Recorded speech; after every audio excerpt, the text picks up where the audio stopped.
bezitha macingwane uphuma macingwane indaba ezithi ama foreigners ama Somalia akwaNongoma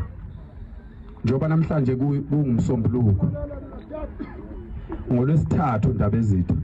ama Somalia akwaNongoma ayehlangene eNewcastle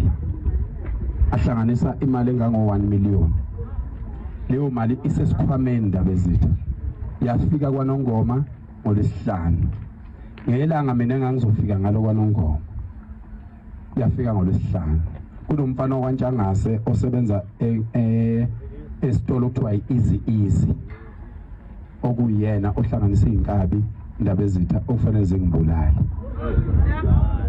amaSomala ngikhuluma ngo1 million okwaNongoma njengoba ngikhuluma njengamanje ngeshwa labo bathi bakhuluma nomuntu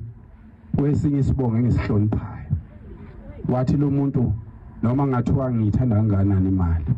kodwa ngeke ngikwazi ukudayisa ngophayela umthakathi okungenani hamba niyocinga omunye umuntu enze leyo nto ngoba ukuthi ke bensizwa zakithi nini nikhokhelwa abantu bokufika kuyekeni abantu bakhathele indlela izwe liyiyo bafuna abantu izwe lilunge abafuni yona imali abantu ngingomunye wabantu ongayifuni imali kunemali engiyinqabile ngeke ngiyibale ngoba abanye babantu ababekhona mhla nginikwa leyo mali ukhona naye la kunemali enkulukazi ebizongenza mina nezingane zami nomzukulu wami aphile ngayenqaba leyo mali ngenxa yezwe baningi engibatshelile bayazi nezinsizwe engihamba nazo leyo nto ziyayazi akusifuni yona imali sifuna kulungizwe sifuna ukulala phandle emagcekeni sifuna ukuvuzwa imfezi isikugudla la ulele phandle ngenxa ukuthi endlini kuyashisa asifuni ukungakwazi ukulala endlini laba bathi amakwerekwera siwayeke banamagate emzini yabo elani igede emzini wakho uma kukuthi wena uthi abantu bokufika sibayeke ubiyeleni umuzi wakho ngodongo lungaphezulu kwanali ipholi elingaphezulu kwanayi indlu uma kukuthi le police station ibiyelweni le police station uma kukuthi abantu bokufika leli phoyisa elithi amakwerekwera wayekwe le police station ibiyelweni pho ibiyelweni police station why ama police station wonke ebiyiwe emangabe kukhona iphoyisa kuleyo police station elithi asiyeke abantu bokufika ngane zakithi sifuna izwe lakithi lilunga asifuni lutho mina nje angifuna imali angifuna imali nangu macingwane sengiphile naye ngaphezulu kwenyanga ezimbili siseduzana usuku nosuku sengimfundile abantu abaningi abazi umacingwane ukuthi uyindoda umacingwane kuyenzeka kumacingwane ngenxa yokuthanda ukudlala angeze isikhathi athi uyadlala abantu bengamqondi ukuthi uyadlala kodwa umacingwane mina sengimfundile mina ngingakhetha umacingwane kuleli izwe njengoba lingaka mina njengoba abantu bengaka eSouth Africa phakela sixolisele nesizwe futhi sonke bengisasho sizwe sakithi ukuthi asikuqhuquzeli ukuthi kuluthwe asikufuni futhi kodwa ngoba sisalungisa indawo yethu sicela umuntu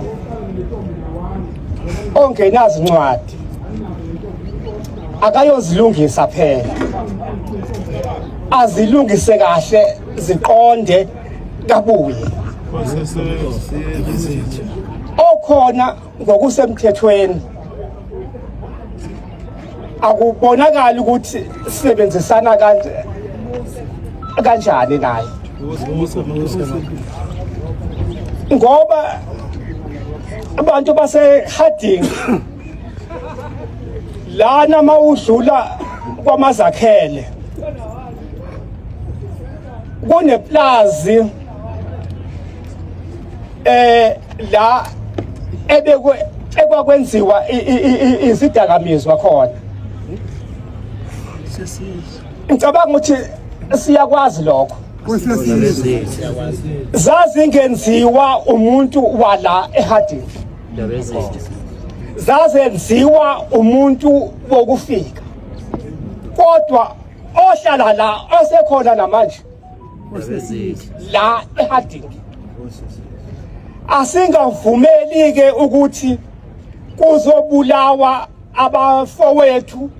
kuzobulawa odadewethu ngesidakamizwa. Obaba bethu balwa ne-apartheid bayinqoba. Manje isikhathi sethu yimpi le esibhekene nayo thina. Kithi thina ke ukuthi siyavumela ukuthi sinqotshwe yiyona okanye siyinqobe thina. Ngalawo mazwi ngicela ukuthi sizwe sakithi kulesikhathi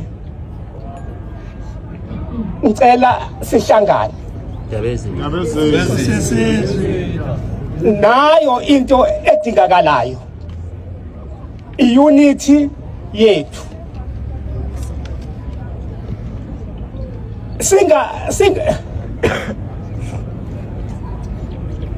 Sikhumbule ukuthi imali